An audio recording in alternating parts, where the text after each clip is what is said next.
My older brother is in an open marriage with my wife's best friend. They persuaded her, and now she wants us to switch pairs. So you're telling me you actually want me to sleep with your wife while you sleep with mine? I stared at my brother, disbelief bubbling into rage. We were sitting in my backyard, cold beers in hand, but suddenly my drink tasted sour. Do you even hear yourself right now? My older brother, Kyle, leaned back in his chair, completely unfazed by my reaction. Relax, man. It's not a big deal. It's just a fun way to keep things exciting. Sarah and I have been doing this for over a year now, and our marriage has never been better. He took a sip of his beer, looking as if he were discussing the weather, not the complete dismantling of everything sacred in a marriage. I shook my head. No, I love Alice. I don't want anyone else, and I sure as hell don't want her with anyone else. My fingers clenched around the bottle, and for a second, I thought it might shatter. Kyle gave me a look, one that was half pity and half superiority. You say that now, but you'll see. People get bored, man. Even the good couples. It's better to be open about it, to let it happen on your terms. Look, you're not cheating. You're just exploring. I could feel my jaw tighten. Exploring? No thanks. I'm good where I am. Kyle shrugged, a smirk playing on his lips. Suit yourself, but just think about it. I thought that was the end of it, but Kyle wasn't done. Over the next few days, he kept circling back to the idea. We'd meet for lunch, and he'd drop little comments about how open relationships weren't as taboo as they used to be. Do you know how many couples do this now? He said one afternoon over a burger. You'd be surprised. It's not like it used to be where people judged you for it. It actually strengthens your connection. Sarah and I have never been this happy. I'm not interested, Kyle, I repeated, stabbing a fry into the ketchup like I wanted to stab the conversation to death. Why are you so determined to push this on me? Kyle smiled, leaning back in his seat as if he had all the time in the world. Because I care about you. I see the potential, man. I'm telling you. Once you get over the initial awkwardness, it's liberating. You'd be thanking me. I felt the tension building in my chest again. Alice and I are fine. We're happy. I don't need to mess with what's working. He chuckled. Sure, you think that now, but give it time. The cracks always show. I'm just trying to save you before you get to the breaking point. I pushed my plate away, no longer hungry. There are no cracks, Kyle. You can stop wasting your breath. Kyle raised his hands in mock surrender. All right. Just think of this as me planting a seed. You'll come around, but I wouldn't. I loved Alice too much to risk losing her to something so reckless. What I didn't know then was that Kyle wasn't the only one planting seeds. About 2 days after Kyle's last attempt to convince me, Alice came home from lunch with Sarah, her best friend. She looked different. Her smile was wider than usual, her eyes sparkling like she had heard the best news of her life. You'll never guess what Sarah and I talked about today, she said, setting down her purse and practically skipping into the kitchen. I was finishing up some work emails and glanced up. What's got you so happy? She leaned against the counter, biting her lip like she was holding in a secret. Sarah told me about how much her marriage improved after they opened things up. Kyle's happier, she's happier, and they're closer than they've ever been. It's not like I haven't heard her mention it before, but today, it just clicked. My stomach sank. What clicked? Alice walked over and sat across from me at the table, her excitement spilling out. Don't you see? It's not about cheating or replacing anyone. It's about adding excitement and building trust. Sarah said she was hesitant at first too, but once she and Kyle took that step, it made everything better. She thinks it could work for us too. I blinked, trying to process what I was hearing. Wait, you've been talking about this with Sarah? Yeah, of course, she said casually, as if this was completely normal. We talk about everything. I rubbed my temples. Alice, I already told Kyle I'm not interested. I don't want anyone else. I'm happy with what we have. She frowned. But don't you think we could make it even better? You don't have to jump into anything. Just think about it. Please. For me. The way she looked at me, hopeful, excited, made my heart ache. I wanted to be the husband who made her happy, but not like this. I shook my head. Alice, no. I love you too much to risk it. I can't share you. Her face fell, and she looked away. Okay, she said quietly, standing up and heading toward the bedroom. But you should really talk to Sarah. She could explain it better than I can. I watched her disappear down the hallway, and for the first time, a deep sense of dread settled in my chest. Over the next few days, Alice didn't let it go. At first, it was just little comments here and there, mentioning something Sarah had said or how freeing it must be to have no secrets between partners. But then, the conversations became more direct. At tea breakfast one morning, she set down her coffee mug and looked at me with determination. I think you're being unfair by not even considering it. I sighed, setting down my fork. Alice, we've talked about this. I don't want to share you, and I don't want anyone else. I know that's how you feel, she said, her voice steady but firm. But you're not even listening to my side. This isn't just about you. I love you, but I don't want to wake up one day feeling like we missed out on something that could have made us stronger. Stronger? I laughed bitterly. You really think bringing other people into our marriage will make us stronger? Yes, she said without hesitation. It's not about sleeping with other people. It's about the trust and honesty that comes with it. Sarah said once she and Kyle opened up, they were more connected than ever. That's because Kyle just wanted an excuse to sleep around. I snapped, my patience wearing thin. Alice flinched but didn't back down. You don't know that. You're making assumptions.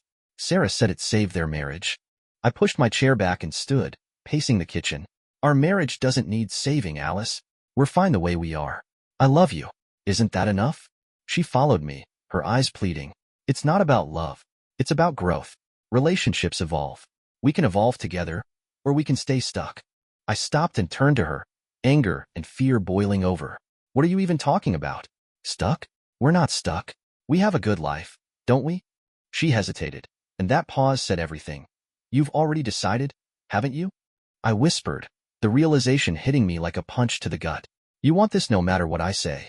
Alice swallowed hard, tears welling in her eyes. I just want us to be happy. Please, just talk to Sarah. Just once. You owe me that. I didn't respond. I couldn't. Instead, I grabbed my jacket and left the house, needing air before I said something I couldn't take back a week later. It all came crashing down. I was sitting on the couch scrolling through my phone, trying to distract myself, when Alice came in and sat next to me. She had that look on her face, the one where I knew she wasn't going to let this go. We need to talk, she said quietly. I sighed, setting my phone down. I figured.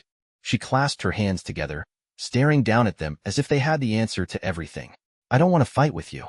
I just want us to be on the same page. We're not, I said, more firmly than I intended. She flinched but nodded.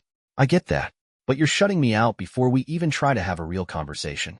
I thought we could work through anything together. We can. Just not this, I replied. Alice exhaled shakily, like she'd been holding her breath all day. I know you think this is about Kyle, but it's not. It's about us. I want us to be stronger, closer, like Sarah and Kyle. That was it. I couldn't hold back anymore. Stop bringing them up like there's some perfect example. You don't see what's going on, do you? She looked confused. What do you mean? I leaned forward, my elbows resting on my knees. Kyle doesn't care about helping us, Alice. He wants you. That's why he's been pushing this so hard. He's been setting this up from the beginning. Her face twisted, half disbelief, half panic. That's not true. It is, I said, my voice low but firm. And you're falling for it. She wiped her eyes quickly. No, you're just paranoid because you've always had this thing with Kyle. You think he's out to get you. Because he is, I said, standing up. He's always been competitive, always wanted what I had. And now, he's got you convinced this is all about growth and trust. But it's not, Alice. He just wants you in his bed. She stood too, her hands trembling. Stop it. That's not what this is. Then what is it? I asked, my voice breaking. Explain it to me. Convince me that I'm wrong. She opened her mouth, but no words came out. The silence filled the room, heavy and suffocating. After what felt like forever, she finally whispered, I just want us to be happy. I felt something inside me crack. I do too, Alice. But if you think this is the answer, then maybe we don't want the same thing anymore. Her face fell, and I saw the tears streaming down her cheeks. So what now? I shook my head, grabbing my jacket off the chair. I don't know. And with that, I walked out the door, leaving her standing there in the silence. I spent the night at Mike's place, lying awake on the couch, thinking about how everything had spiraled. Alice had called and texted, but I ignored it. I wasn't ready to face her. By morning, I knew I had to go back, even if I didn't have the answers. When I walked in, Alice was on the couch, wrapped in a blanket, looking like she hadn't slept. She asked where I'd been, and I told her I stayed at Mike's. She nodded quietly, then said she thought I wasn't coming back. I told her I wasn't sure if I would. She asked if we could talk without fighting, and I agreed. She started by saying she didn't mean for any of this to hurt me. She just wanted us to be stronger. Sarah had made it seem like the open marriage had saved her relationship with Kyle, and Alice had believed her. She thought it could work for us too. I asked her if she had ever questioned Kyle's intentions. Why was he so eager to get us involved? Had she ever wondered if this wasn't about us at all, but about him? She hesitated, then said she trusted Sarah. She didn't think Kyle would do something like that, but her voice wavered. I pulled out my phone and showed her the text Kyle had sent me months ago.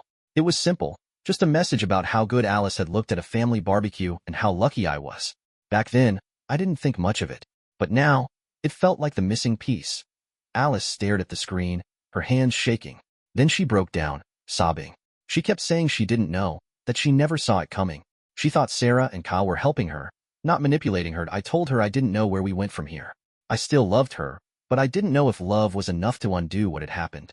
Alice kept apologizing through her tears, but all I could think about was whether it was already too late. Over the next few days, things between us didn't get better. Alice tried. I'll give her that. She kept apologizing, saying she'd cut off contact with Sarah and that she wanted us to go back to how we used to be. But the problem was, I couldn't see a path back.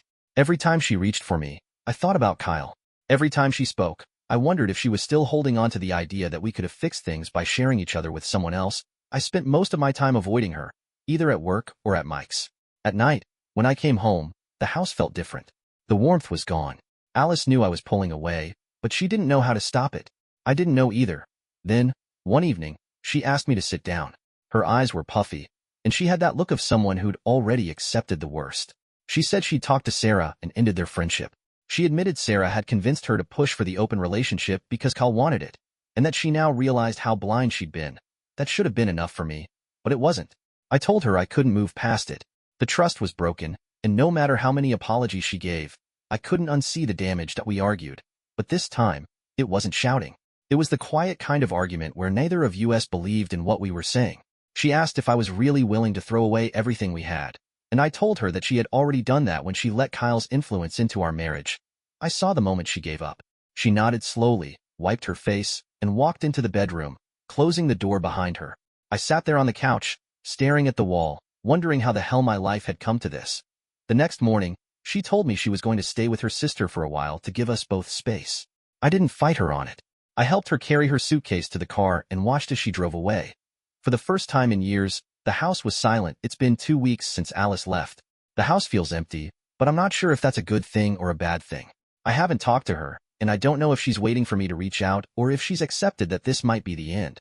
Kyle hasn't contacted me either, which is probably for the best. I don't think I could talk to him without losing it.